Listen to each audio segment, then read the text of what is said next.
Fala moçada, seguindo nosso ritmo, vamos falar um pouco sobre o que nós estudamos na última aula, né? É uma forma de dar uma revisão para aqueles que não conseguiram compreender tudo naquele momento, dar a aula para aqueles que não conseguiram assistir a aula ao vivo, né? Mas enfim, do que nós falamos?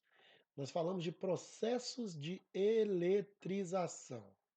Só de dois. Então hoje aqui falaremos só desses dois processos, certo? Eletrização. Na verdade, antes de falar de eletrização, né, a gente tem que puxar na memória aqui e entender o que é um corpo estar eletrizado. Vamos lá, um corpo estar eletrizado é quando, por algum dos processos que eu vou ensinar, você faz com que o número de elétrons desse corpo seja diferente do número de prótons, beleza? Sendo que, quando o número de elétrons é maior, o corpo está eletrizado negativo, quando o número de elétrons está menor, o corpo está eletrizado positivo. Mas falemos desses processos. O primeiro processo, que é o mais comum, é o atrito, meus queridos. Deixa eu só deixar essa letra bonitinha, né? Porque vocês merecem o melhor. É o atrito, antigamente conhecido como processo de esfregação. Isso mesmo. Chamava de processo de esfregação. É quando você pega dois copos e esfrega eles. Mas esfrega de qualquer jeito? Não. Eu preciso ter dois corpos de materiais diferentes. E isso tem que ser bem esclarecido para vocês. Como assim de materiais diferentes? Ora, se os corpos são de materiais diferentes, eles têm composições não, arranjos moleculares diferentes. Ou seja, aquilo que você aprendeu em química, o número de elétrons na última camada é diferente entre esses materiais. O que faz o quê? Faz com que esses corpos tenham tendências diferentes de ganhar ou perder elétrons. Perfeito? Então, primeiro ponto, corpos de materiais diferentes. Segundo ponto, eu consigo eletrizar por atrito bem os corpos isolantes. Isso é melhor verificado nos isolantes. Terceiro, após o atrito, ó, após o atrito, e isso aqui é very good importante, ó. Após o atrito, eu tenho duas coisas que vão ocorrer. Primeiro, os corpos vão ficar com sinais diferentes. Por que sinais diferentes, Adriano? Me ajuda a entender essa paranoia aí. Me ajuda a entender essa zica toda. Vou explicar de novo. Por que sinais diferentes? Lembra lá no início que tinham que ser materiais diferentes? Materiais que têm tendências diferentes de perder ou ganhar elétrons? Ou seja, um perde, o outro ganha. O que perde fica positivo e o que ganha fica o quê? Negativo. E segundo, isso aqui também é very good importante, eles ficam com cargas iguais. Quando eu falo cargas, é o valor numérico da carga.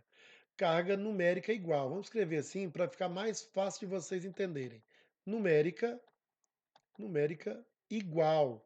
Ou seja, eles estavam inicialmente cargas numéricas iguais. Eles estavam inicialmente neutros, são de materiais diferentes, um perdeu, o outro ganhou elétrons, perfeito? É, a quantidade que um perdeu é exatamente a quantidade que o outro ganhou. O que perdeu ficou positivo e o que ganhou ficou o quê? Negativo. Perfeito? No final, eu vou colocar alguns exemplos de elitização por atrito. Mas elitização por atrito é exatamente isso aí, ó. Elitização por atrito é simplesmente esfregar dois corpos e perceber que esses corpos vão um perder elétrons para o outro, fazendo com que um fique positivo e o outro fique o quê? Negativo.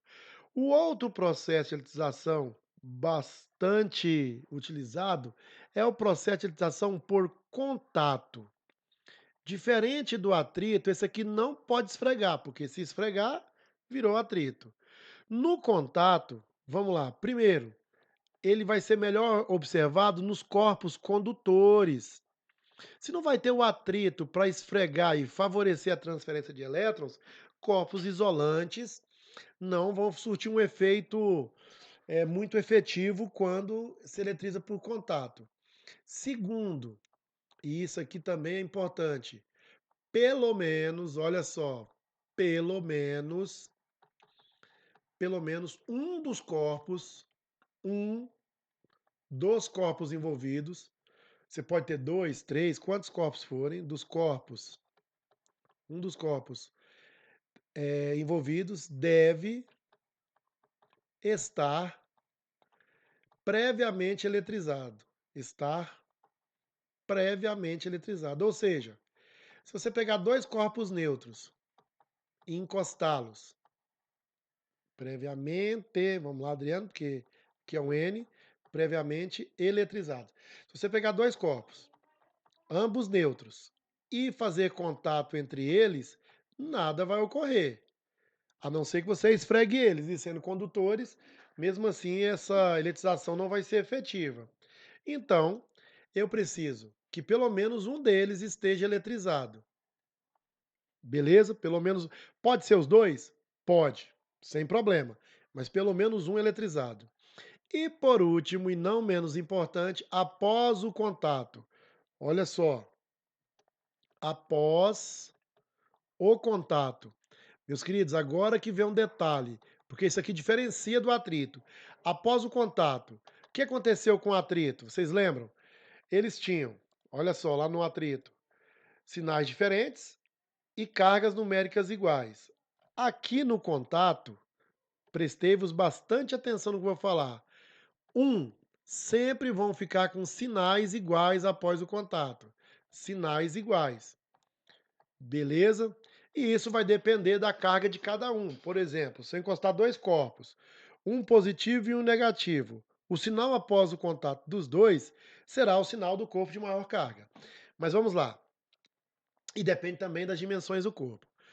Sinais iguais. E dois, quando, isso aqui é bastante interessante, quando os corpos, os corpos forem, calma aí, forem idênticos. Isso é muito legal de saber, ó. Quando eles forem idênticos, além de eles terem sinais iguais, eles vão ter, ó, quando os corpos forem idênticos, terão cargas iguais. Como assim, Adriano? Como se eles forem idênticos? Me ajuda a entender isso aí. Então vamos entender junto. Se eles não forem idênticos, o sinal a quantidade de carga de cada corpo vai depender de suas dimensões. Quando eles são idênticos, não. É, a quantidade de carga em cada um vai ser igual. E isso nos faz pensar nisso aqui, ó. Se eu tenho lá um corpo A e um corpo B, beleza? A e B. A está positivo e B está neutro. Poderia B estar também positivo, só que com a carga diferente, ou negativo. Mas vamos colocar neutro para ficar mais fácil de vocês entenderem. Aí a gente faz o contato entre esses dois corpos. O que é fazer o contato? É encostar os dois, ó. Encosta os dois. Beleza? O que vai acontecer? Presta atenção. Tem sobrando prótons. Esses prótons atraem elétrons do corpo B, tiram elétrons de B, beleza? Ao tirar elétrons de B, B automaticamente, que estava neutro, se eletriza. Se eletriza de que maneira? Deixa eu só afastar isso aqui um pouquinho para a esquerda. Se eletriza de que maneira? Vamos lá, aqui está o corpo A, beleza? E aqui está o corpo B. Vamos lá. B estava neutro, perdeu elétrons, então ele foi com excesso de prótons. Um elétron que ele perca já dá excesso de prótons para ele. E A estava positivo, só que ele ganhou elétrons. Só que esses elétrons que ele ganhou não foi suficiente para fazer com que ele ficasse negativo. Ele continuou o quê? Positivo. Então vamos ver o que acontece, ó. Após o contato, sinais iguais. A e B têm o mesmo sinal. Agora, e as cargas de A e B? Vão depender das dimensões dos corpos. Se esses corpos forem idênticos, aconteceria isso aqui, ó. A carga do corpo A é igual à carga do corpo B após o contato, que é igual a quanto? O que A tinha antes mais o que B tinha antes, somados e divididos por quanto? por 2. Beleza? Tem um montão de exercício pronto aí. Vamos mandar brasa que vai dar certo para todo mundo isso aqui. Tranquilos? Um abraço para todo mundo e vamos que vamos.